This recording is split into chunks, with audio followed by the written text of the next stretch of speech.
Adding power to a turbocharged vehicle starts with the induction system, which is why we are installing JLT's cold air intake on our EcoBoost Mustang. Removal starts with the stock airbox by unbolting one bolt at the intake box, unclipping the map connector, and loosening one band clamp. Then it can be pulled from the car. After the box is out, remove the map sensor from the stock intake. Onto the intake tube, remove the two hoses from the intake fittings, then unbolt the intake from the turbo and slide it out.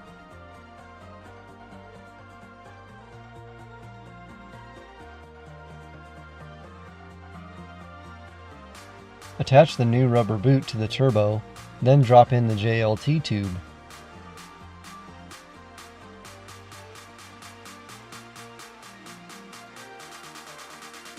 Drop in the new airbox and bolt it down.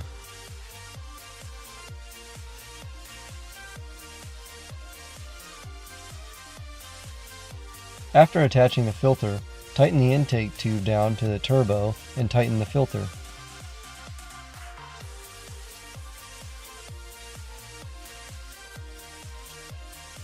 Insert the map sensor into the JLT intake and plug it back in.